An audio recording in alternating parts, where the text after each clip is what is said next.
सोलापूरमध्ये उन्हाचा पारा जो आहे तो दिवसेंदिवस वाढताना पाहायला मिळतो. त्यासाठीच सार्वजनिक आरोग्य विभागाच्या माध्यमातून या ठिकाणी उष्माघात केंद्राची स्थापना जी आहे ती करण्यात आलेली आहे. आपण पाहतो या ठिकाणी सोलापुरातील हे उष्माघात कक्ष जो आहे तो या ठिकाणी स्थापन करण्यात आलेला आहे. खरं तर जवळपास 5 पेक्षा अधिक बेड जे आहेत त्या ठिकाणी राखीव ठेवण्यात आलेले आहेत आणि जे पेशंट्स किंवा जे रुग्ण आहेत उष्माघाताचे त्यांच्या जीवितास हानी पोहोचू नये यासाठी ही सर्व अद्ययावत सुविधा जी आहे ती या ठिकाणी उभारण्यात आलेली आहे. स्वतंत्र असा कक्ष जो आहे तो देखील या ठिकाणी उभारण्यात आलेला आहे आणि हे खरं तर ICU मध्ये हा कक्ष जो आहे तो उभारण्यात आलेला आहे. नक्की याचे कशा पद्धतीनं हे काम करतो उष्माघात कक्ष, आपल्यासोबत डॉक्टर आहेत. सर, काय सांगाल कशा पद्धतीनं हे उष्माघात कक्ष जे आहे ते कार्यरत आहे, काय याची खासियत आहे? आमच्याकडे इथे डिस्ट्रिक्ट हॉस्पिटल जिल्हा रुग्णालय सोलापूरमध्ये 5 बेडेड वॉर्ड आहे उष्माघातासाठी आणि हे फर्स्ट म्हणजे प्रायमरी केअरसाठी म्हणजे पहिले आपण इथे स्टेबलाइज करतो पेशंटला. हे 2 बेडेड आहे. ICU पण आहे. ICU प्लस हे 2 बेडेड आपण इथे अरेंजमेंट केलेलं आहे. फर्स्ट इथे स्टेबलाइज करण्यानंतर आपण पेशंटला वरती 5 बेडेड जे उष्माघात कक्ष आहे तिथे आपण त्याला शिफ्ट करतो. साधारणपणे उष्माघाताचा स्ट्रोक आल्यानंतर कोणती काळजी घेतली गेली पाहिजे आणि काय केलं पाहिजे ज्यावेळेस उष्माघाताचा स्ट्रोक येतो? प्रायमरी काय त्याच्या प्रिकॉशन्स? पहिल्यांदा आपल्याला प्रिकॉशन्स मध्ये जे 11 ते 4चं हे दरम्यानचं जे हे वेळ आहे त्याच्यात म्हणजे सनरेज खूप जास्त असतात, UV रेज, आणि हीट स्ट्रोकचे चान्सेस जास्त असतात ह्या वेळेमध्ये. तर ह्या वेळात आपल्याला जास्तीत जास्त म्हणजे जे प्रेफरन्स आहे आपल्याला घरीच राहायचं आहे. गरज पडली तरच बाहेर पडायचं आहे. बाहेर गेल्यानंतरही म्हणजे जे सनस्क्रीन लोशन्स किंवा जे म्हणजे अफोर्ड करू शकतो त्यांच्यासाठी कॅप किंवा रुमाल वगैरे हे पूर्ण म्हणजे कव्हर करून बाहेर पडायचं आहे आणि शेडमध्ये राहायचं आहे.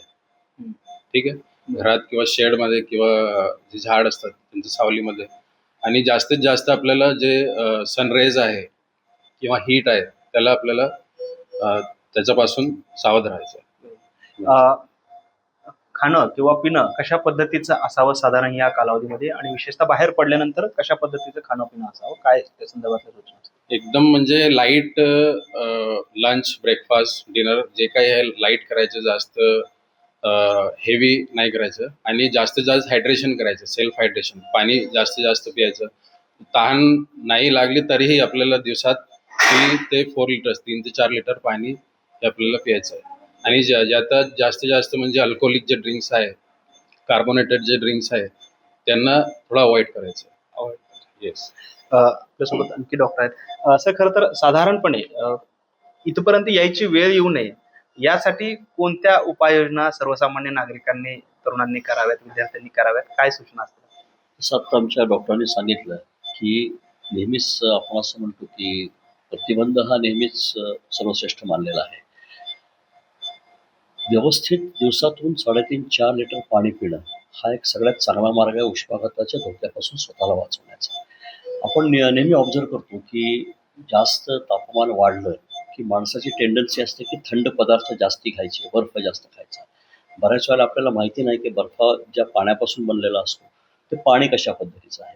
तर त्याच्यामुळं सगळ्यात चांगला मार्ग असा आहे की आपले जे पारंपरिक पद्धतीने ज्याला आपण पूर्वीपासून म्हणत होतो की माठामधलं पाणी पिणं, खूप थंड पदार्थ अवॉइड करणं आणि ज्याला आपण हलका आहार असं म्हणू की खूप प्रथिनयुक्त आहार टाळणे, मांसाहाराचं सेवन कमीत कमी करणे हा सगळ्यात चांगला मार्ग आहे.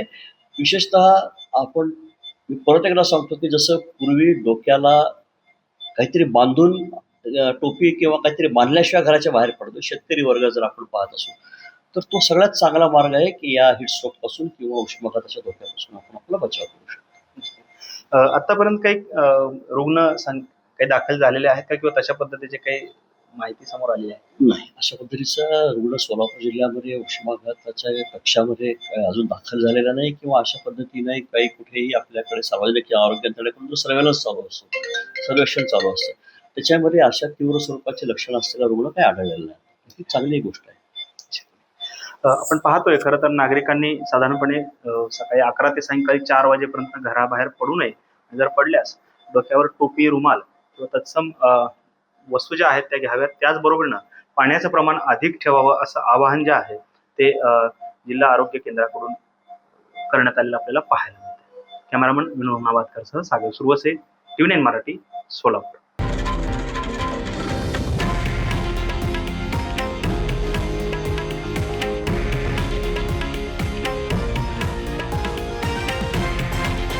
हे आहे देशातील नंबर 1 न्यूज नेटवर्क आणि आपण पाहत आहात TV9 मराठी, एकमेव.